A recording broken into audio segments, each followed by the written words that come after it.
اللہ تبارک و تعالی فی کلامہ المجید والفرقان الحمید اما بعد فاعوذ باللہ من الشیطان الرجیم بسم اللہ الرحمن الرحیم ولا تجسسوا ولا يغتب بعضكم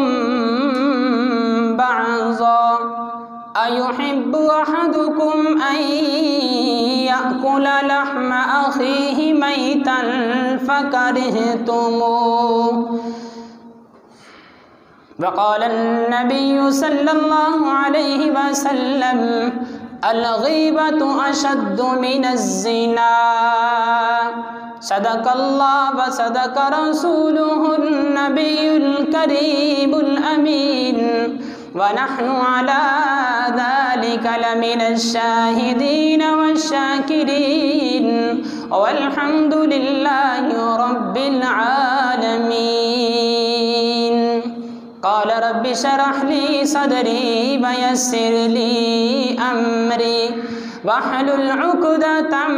من لساني يفقهوا قولي إن الله وملائكته يصلون على النبي يا أيها الذين آمنوا صلوا عليه وسلموا تسليما کوئی زبان خاموش نہ رہے الصلاۃ والسلام علیک یا سیدی یا رسول اللہ وعلی آلک واصحابک یا سیدی یا حبیب اللہ الصلاۃ والسلام علیک یا سیدی یا رحمۃ للعالمین وعلی آلک واصحابک یا سیدی یا خاتم النبیین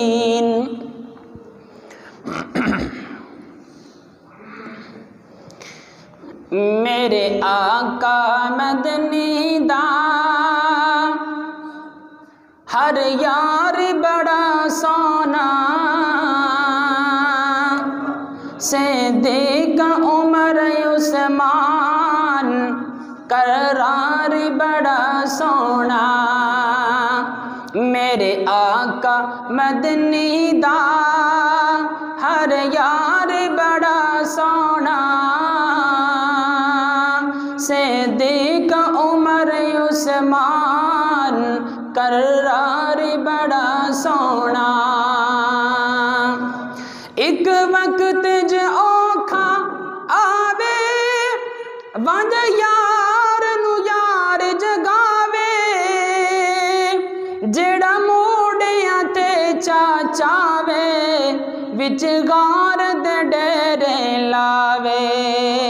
او غار بڑی سونی او پیار بڑا سونا سے دیکھ عمر عثمان قرار بڑا سونا میرے آقا مدنی دا ہر یار بڑا سونا سے دیکھ عمر عثمان قرار بڑا سونا او عشق دا پہرے امی کے کیتی اول جس تصدیق نہیں کیتی کوئی تحقیق او دا نام ابو بکر صدیق پہلی اول رفاقت دا گلہار بڑا سونا سے دیکھ عمر عثمان قرار بڑا سونا کیا شان ہے اللہ اللہ کیا شان ہے اللہ اللہ دیتا آقا آپ مسلح میرے پیر علی بھی واللہ پھڑیا صدیق دا پلہ ہے درد اطاعت دا او میں یار بڑا سونا صدیق عمر عثمان کرار بڑا سونا میرے آقا مدنی دا ہر یار بڑا سونا صدیق عمر عثمان کرار بڑا سونا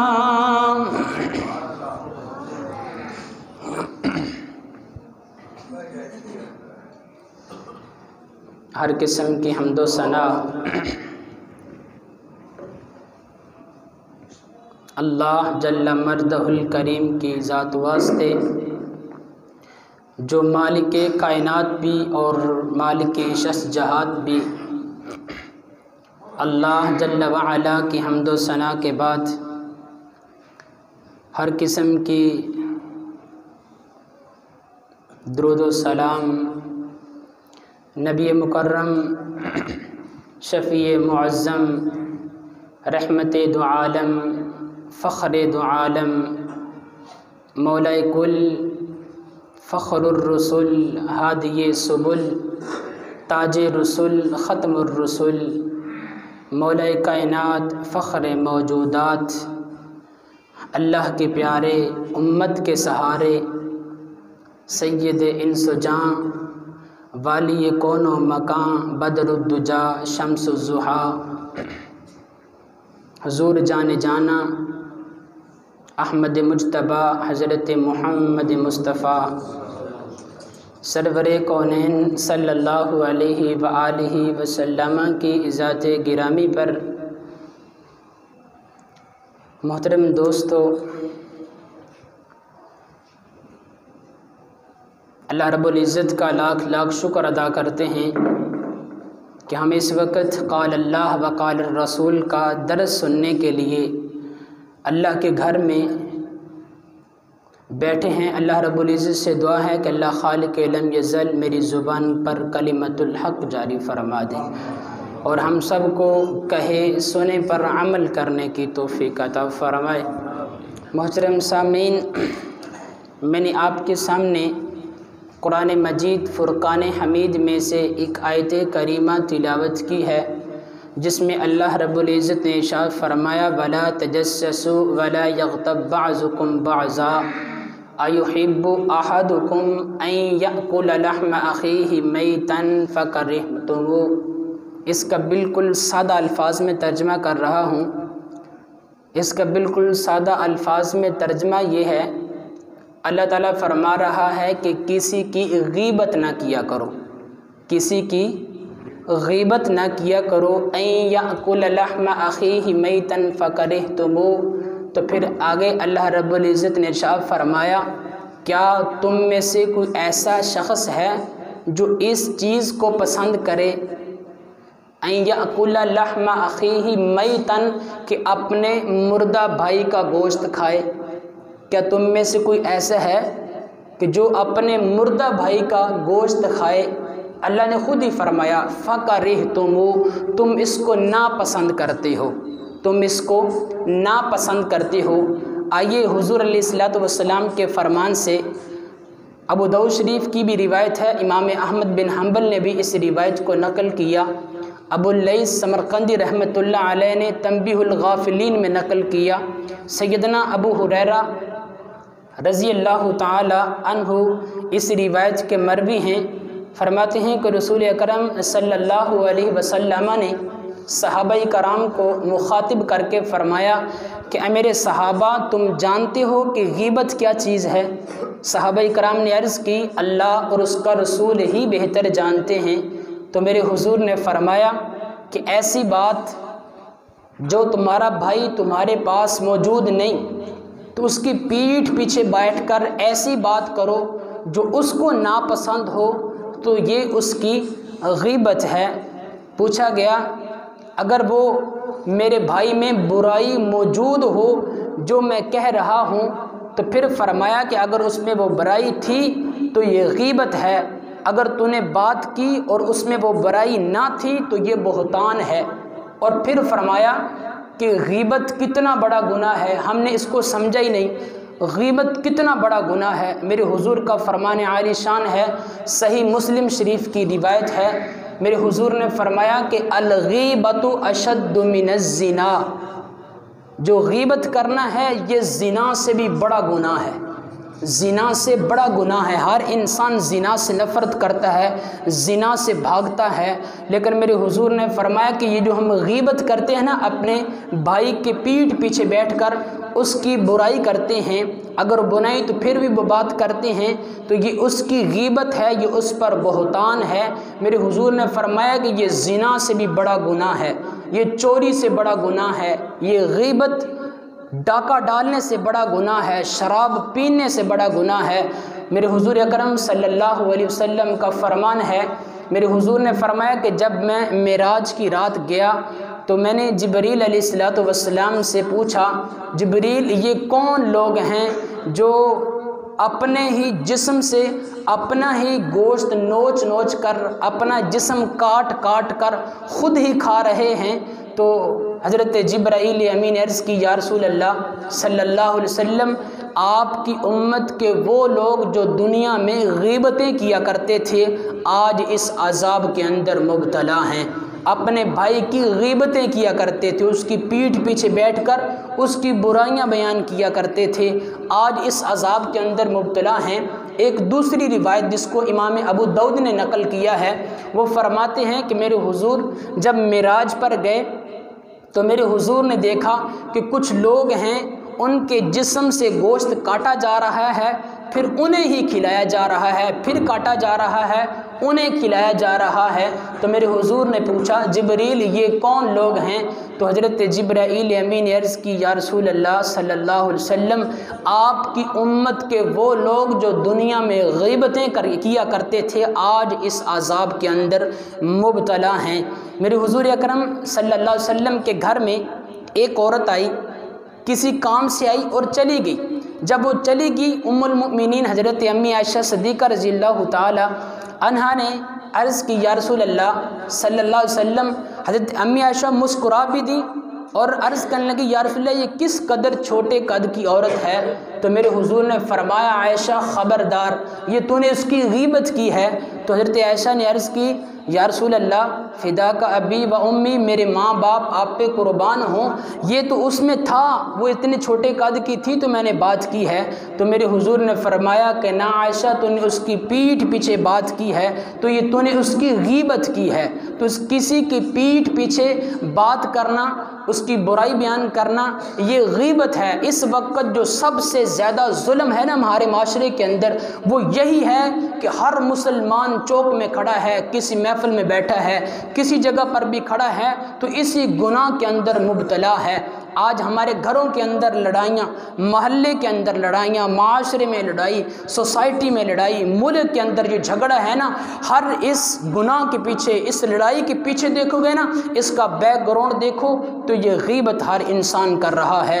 حتیٰ کہ سکا بھائی اگر ایک گھر میں رہ رہے ہیں تو وہ بھی اس کی پیٹھ پیچھے بیٹھ کر اس کی غیبتیں کر رہا ہے، اور غیبت کتنا بڑا جرم ہے۔ حضرت امام ابو نخعی رحمۃ اللہ علیہ فرماتے ہیں، میں مسجد میں آیا، مسجد میں نماز پڑھنے کے لیے آیا تو 3-4 لوگ بیٹھے تھے اور وہ غیبتیں کر رہے تھے کسی کی، تو میں نے انہیں منع کر دیا۔ جب میں نے انہیں منع کر دیا تو میرے منع کرنے سے رک گئے، لیکن تھوڑا سا دور بیٹھ کر کسی اور آدمی کی برائی شروع کر دی، اس کی غیبتیں کرنے لگ گئے۔ پھر فرماتے ہیں کہ باتوں باتوں میں میں بھی ان کی باتوں میں آ گیا اور میری زبان سے غیبت کا ایک کلمہ جاری ہوا۔ جب رات کو جا کر میں گھر میں سویا تو میں نے خواب میں دیکھا ایک لمبا سیاہ شخص میرے پاس آیا، اس کے پاس ایک تشت تھا تو اس میں گوشت کا ٹکڑا تھا، وہ کہنے لگا کہ اس گوشت کو کھاؤ۔ تو فرماتے ہیں کہ میں نے وہ کھانے سے انکار کر دیا۔ اس نے کہا یہ خنزیر کے گوشت کا ٹکڑا ہے، اس کو کھاؤ۔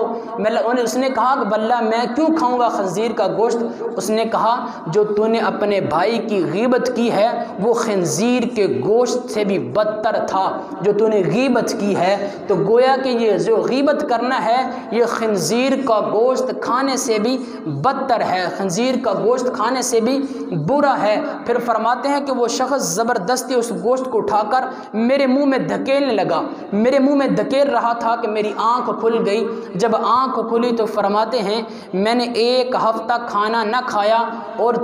1 ہفتہ تک میرے منہ سے خنزیر کی بدبو، خنزیر کے گوشت کی بدبو آتی رہی۔ یہ کتنا بڑا ظلم ہے کہ خنزیر کے گوشت کھانے سے بھی غیبت کرنا بدتر ہو گیا۔ زنا سے بڑا گناہ ہے، شراب پینے سے بڑا گناہ ہے، چوری کرنے سے، ڈاکہ ڈالنے سے بڑا گناہ ہے۔ اس وقت جو سب سے زیادہ ظلم ہے ہمارے معاشرے میں وہ یہی ہے کہ جگہ جگہ پر ہر محفل کے اندر بیٹھ کر غیبت کی جاتی ہے، پھر اس سے ڈرا نہیں جاتا۔ حضرت سیدنا ابو ہریرہ رضی اللہ تعالی عنہ روایت کو نقل کرتے ہیں، امام مسلم نے اسی روایت کو نقل کیا اور علامہ جلال السیوطی رحمۃ اللہ علیہ نے الخصائص الکبریٰ کے اندر بھی اس کو نقل کیا ہے۔ وہ فرماتے ہیں جو شخص زیادہ غیبتیں نہیں، صرف 1 غیبت کرتا ہے، 1 غیبت کرنے پر 10 قسم کے عذاب اس بندے پر مسلط کر دیے جاتے ہیں۔ صرف 1 غیبت کرنے پر 10 قسم کے عذاب اس بندے پر مسلط کر دیے جاتے ہیں۔ پہلے نمبر پر ارشاد فرمایا کہ اس بندے سے اللہ کی رحمت کو اٹھا لیا جاتا ہے، اس بندے سے اللہ کی رحمت کو دور کر دیا جاتا ہے۔ دوسرے نمبر پر ارشاد فرمایا جو اس بندے کے اعمال لکھنے والے فرشتے ہیں، نیکیاں لکھنے والے فرشتے ہیں، وہ اس سے دور چلے جاتے ہیں، اس سے ہٹ جاتے ہیں۔ اور پھر ارشاد فرمایا کہ جب انسان کی موت کا وقت آتا ہے تو اسے موت کی سختی میں مبتلا کر دیا جاتا ہے، اور پھر ارشاد فرمایا کہ وہ جہنم کے قریب کر دیا جاتا ہے، پھر ارشاد فرمایا جنت سے دور کر دیا جاتا ہے، پھر ارشاد فرمایا جب انسان قبر کے اندر جاتا ہے تو قبر پھر یہ حشر کرتی ہے کہ اس کی دائیں طرف کی پسلیاں بائیں طرف اور بائیں طرف کی جو پسلیاں ہیں اس کی دائیں طرف یوں اس کو دبا کے رکھ دیتی ہیں، اور پھر فرمایا کہ اس نے جتنے اپنی زندگی میں نیک اعمال کیے ہوتے ہیں ان کو ضائع کر دیا جاتا ہے، ختم کر دیا جاتا ہے۔ اور پھر فرمایا کہ نبی مکرم صلی اللہ علیہ وسلم کی روح پاک کو قبر میں اس کی غیبتوں سے تکلیف ہوتی ہے۔ اور 10ویں نمبر پہ ارشاد فرمایا کل جب قیامت کے دن میدان محشر میں جائے گا تو اس کے پاس کوئی نیکی نہ ہوگی۔ انسان کو جب میدان حشر میں لایا جائے گا تو اس کے سامنے اس کا نامہ اعمال اس کے بائیں ہاتھ میں دیا جائے گا۔ جب نامہ اعمال بائیں ہاتھ میں دیکھے گا تو اس کے اندر کوئی نیکی نہ ہوگی، اس کا نامہ اعمال بالکل صاف ہوگا۔ تو وہ بندہ عرض کرے گا اے پروردگار عالم، میں دنیا میں رہتے ہوئے نمازیں بھی پڑھتا تھا، روزے بھی رکھتا تھا، زکوٰۃ بھی دیتا تھا، حج بھی کرتا تھا، ذکر و اذکار بھی کرتا تھا، صدقہ خیرات بھی کرتا تھا،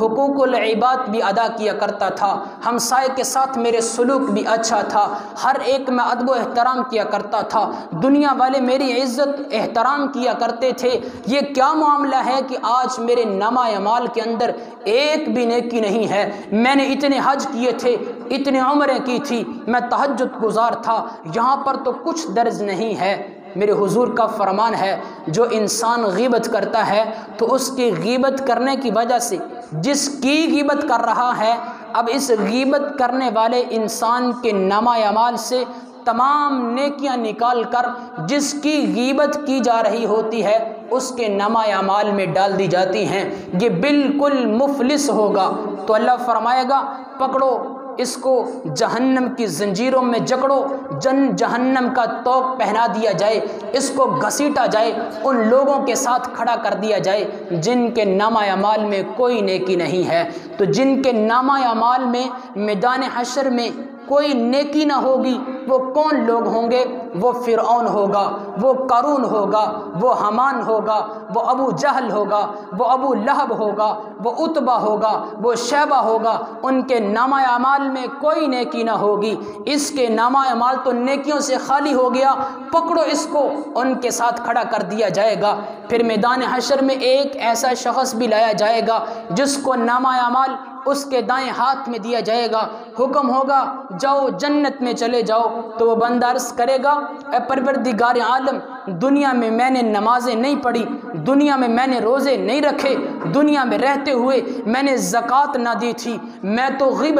تو دنیا کے اندر رہتے ہوئے نمازیں چھوڑ دیا کرتا تھا، میرے اخلاق اچھے نہ تھے، میں چوریاں کرتا تھا، میں ڈاکے ڈالتا تھا، میں زنا کیا کرتا تھا، ہر قسم کی برائی میرے اندر موجود تھی۔ آج نامہ اعمال میرے دائیں ہاتھ میں دیا گیا، مجھے جنت کا حکم کر دیا گیا، جنت کے باغات میں داخل کیا جا رہا ہے، اے پروردگار عالم یہ کیا معاملہ ہے؟ تو اس وقت اللہ فرمائے گا اے میرے فرشتوں اس میرے بندے کو اعلان کر دو، فلاں فلاں فلاں آدمی تیری غیبتیں کرتے رہے، ہم ان کے نامہ اعمال سے ان کی نمازیں اٹھا کر، ان کے روزے اٹھا کر، ان کا حج اور زکوٰۃ اٹھا کر، ان کا صدقہ خیرات اٹھا کر، ان کے اعمال کو اٹھا کر تیرے نامہ اعمال میں ڈال دیا، تیری برائیاں اٹھا کر ان کے نامہ اعمال میں ڈال دی ہیں، اب تو جنتی بن چکا ہوگا اور اللہ کا حکم ہوگا اس بندے کو جنت میں داخل کر دیا جائے۔ تو دوستو اس وقت غیبت بہت بڑا گناہ ہے،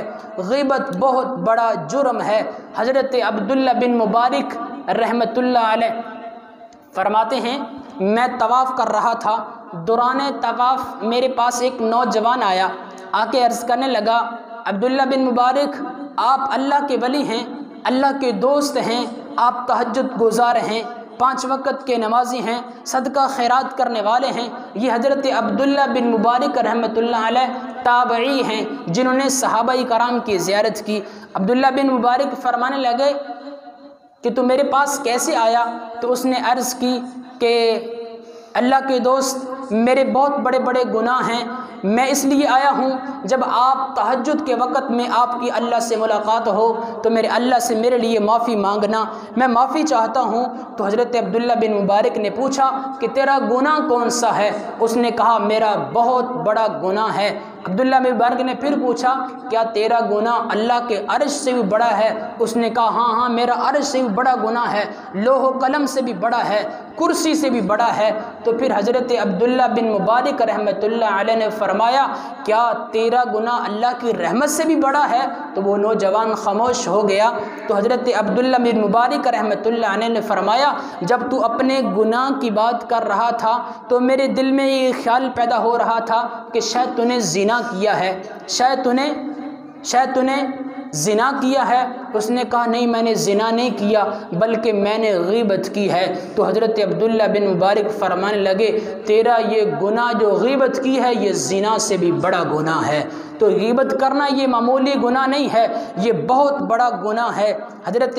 فقی ابو اللیث رحمۃ اللہ علیہ روایت کو نقل کرتے ہیں جس شخص میں 7 قسم کی بری عادتیں ہوں، 7 قسم کی بری خصلتیں ہوں، ان پر اللہ تعالیٰ کی رحمتوں کا نزول نہیں ہوتا۔ پہلے نمبر پہ ارشاد فرمایا وہ شخص جو لالچ سے مال کو جمع کرنے والا ہے اس پر اللہ کی رحمتوں کا نزول نہیں ہوتا۔ دوسرے نمبر فرمایا جو کثرت کے ساتھ کہہ کے لگا کر ہنسنے والا ہے اس پر اللہ کی رحمتوں کا نزول نہیں ہوتا۔ تیسرے نمبر پہ فرمایا جو بغیر کسی سبب کے لوگوں پر تہمت لگانے والا ہے اس پر بھی اللہ کی رحمتوں کا نزول نہیں ہوتا۔ چوتھے نمبر پہ فرمایا غیر محرم عورت کی طرف دیکھنے والا اس پر بھی اللہ کی رحمتوں کا نزول نہیں ہوتا۔ میرے حضور کا فرمان عالی شان ہے جو کسی غیر محرم عورت کی طرف بری نگاہ سے دیکھتا ہے بروز قیامت جہنم کے اندر شیشہ پگھلا کر اس کی آنکھوں میں ڈالا جائے گا۔